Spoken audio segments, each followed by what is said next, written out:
வணக்கம். உங்கள் லெஜண்ட் சரோனாவில் அக்ஷய திருதியை முன்னிட்டு தங்க நகைகளுக்கு பவுனுக்கு ரூபாய் 2000 தள்ளுபடி. ஏப்ரல் 22 முதல் மே 4 வரை ரூபாய் 2000 தள்ளுபடி. அக்ஷய திருதியை பொன்னாளில் மேலும் மேலும் பொன் சேர்ந்திட வாழ்த்துகிறோம். உலகின் மிகப்பெரிய single display jewellery the legend new Saravana stores பிரம்மாண்டமாய் பாடி. சார் வணக்கம். வணக்கம்.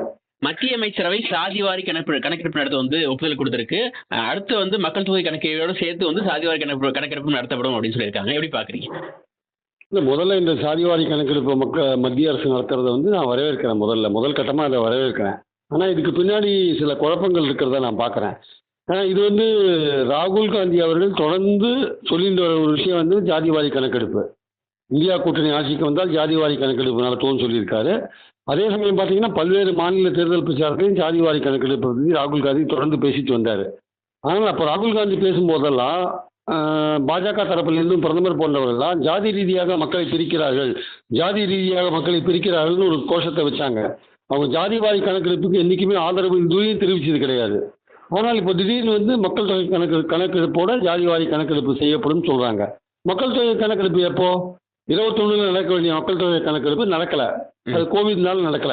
26 நடக்குமானா அதுக்கான ஃபண்ட்ஸே ஒதுக்கல. வெறும் 574 கோடி ரூபாய் தான் ஒதுக்கியிருக்காங்க. அதாவது 12,000 கோடி ரூபாய் செலவாகும் சொல்றாங்க. 574 கோடி ரூபாய் எப்படி ஜாதிவாரி கணக்கெடுப்பு நடத்த முடியும்? எப்படி மக்கள் தொகை கணக்கெடுப்பு நடத்த முடியும்? ரெண்டாவது இந்த விஷயம் தமிழ்நாடு கவர்மெண்ட்டுக்கு கிடைச்ச இன்னொரு வெற்றியா நான் பார்க்குறேன். ஏன்னா தமிழ்நாட்டில் இருக்கிற சில கட்சிகள், சமூக நீதி பேசுகிற கட்சிகள் எல்லாமே ஸ்டாலின் அவர்களை பார்த்து ஜாதிவாரி கணக்கெடுப்பு எடுக்கணும், நீங்கள் தான் எடுக்கணும் அப்படின்னு சொல்லும்போது ஸ்டாலின் அவர்கள் மிக தெளிவாக சென்சஸோடு சேர்த்து மத்திய அரசு எடுத்தாலும் அது எஃபெக்டிவாக இருக்கும், அப்போ தான் சட்டப்பூர்வமாக செல்லுபடி ஆகும்னு அவர் தொடர்ந்து சொல்லி கொண்டு வந்தார். ஸோ அந்த நிலை இன்னைக்கு உறுதிப்படுத்தப்பட்டிருக்கிறது. மத்திய அரசு இருக்கிற ஒரு விஷயம் தான். அதுக்கு இன்னொரு காரணம் என்னன்னா, வருகிற பீகார் எலெக்ஷனை முன்னிட்டு தான் மத்திய அரசு இந்த அறிவிப்பை செய்திருக்கிறது. பீகாரில் ஏற்கனவே ஜாதிவாரி கணக்கெடுப்பு எடுத்து அதற்கேற்றபடி இடஒதுக்கீடு செய்தார்கள். ஆனால் அந்த விஷயத்தை கோர்ட் நீதிமன்றம் நிலுவையில் வைத்திருக்கிறது, நிறுத்திவிட்டது. இப்போ பீகார்ல எலெக்ஷன் வர்றதுனால இப்போ அந்த விஷயம் மறுபடியும் பேசப்படும் ஒரு பொருளாக இருக்கிறதுனால இந்த ஜாதிவாரி கணக்கெடுப்பு எடுக்கணும்னு சொல்றாங்க மத்திய அரசு. ஸோ பீகார் எலெக்ஷனை மனசு வச்சு பண்ற ஒரு விஷயமா இருக்கு. ஏற்கனவே பாஜக இது கொள்கை ரீதியாக ஜாதிவாரி கணக்கெடுப்புக்கு ஒப்புக்கொள்ளாத ஒரு சூழல்ல இப்போ ஒப்புக்கொள்ள வேண்டிய நிலைக்கு தள்ளப்பட்டிருக்கு. ஆனால் அதுதான் சரியான முறையாக கூட இருக்கக்கூடும். ஏன்னா ஹவுஸ் பை ஹவுஸ் போய் எலிமினேட் பண்ணாதான் ஜாதிவாரி கணக்கெடுப்பு சரியா இருக்கும். மற்ற மாநில அரசுகள் எடுத்தால் அது ஒரு சர்வேவா இருக்கும், சமூக பொருளாதார சர்வேவா இருக்குமே தவிர மற்றபடி ஹவுஸ் பை ஹவுஸ் எடுக்கிற மாதிரி எலிமினேஷன் பண்ற மாதிரி இருக்காது. அது சென்சஸ் மூலமா தான் எடுக்க முடியும். ஆனால் சென்சஸுக்கு நிதி ஒதுக்காத போது எப்போ சென்சஸ் நடக்கும் தெரியாது. இப்போ பெண்களுக்கான இடஒதுக்கீடுன்னு சொன்னாங்க. பெண்களுக்கான இடஒதுக்கீடு எப்போ பண்ண முடியும்? சென்சஸ் முடிஞ்ச பிறகு தான் பண்ண முடியும். அந்த சென்சஸ் எப்போ? எல்லாத்தையும் நீங்கள் அறிவிப்பு கொடுக்குறீங்க. ஆனால் சென்சஸ்க்கு எப்போ நடக்கும் சென்சஸ்? அதை சொல்லுங்க முதல்ல. அதை பற்றின எந்த அறிவிப்பும் இல்லாமல் நீங்கள் அதை செய்தால் வேறு பல விஷயங்களை செய்யலான்ட்டு அந்த அறிவிப்புகளை வெளியிட்டீங்கன்னா சென்சஸ் எப்போ நீங்கள் நடத்த போறீங்க? அதுக்கு எப்போ ஃபண்ட்ஸ் ஒதுக்க போறீங்க?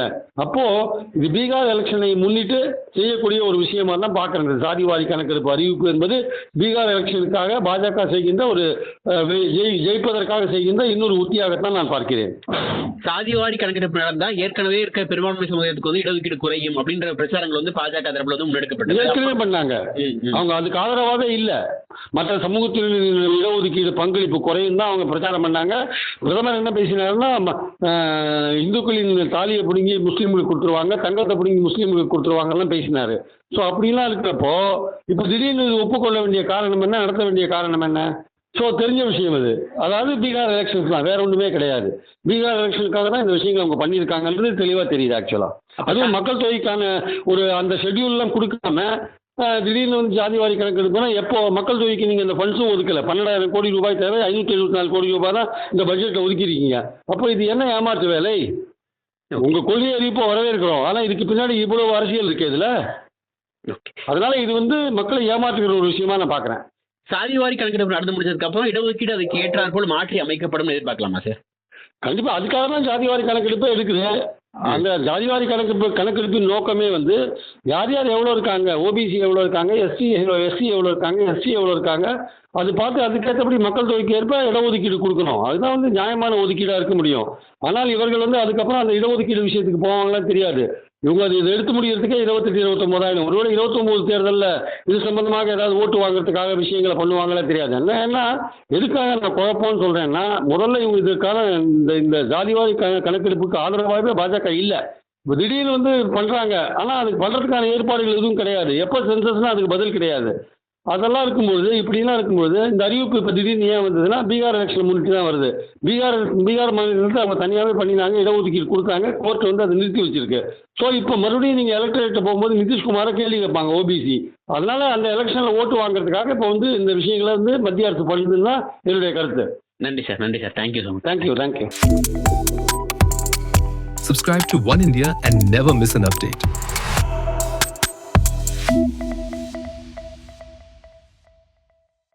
வணக்கம்.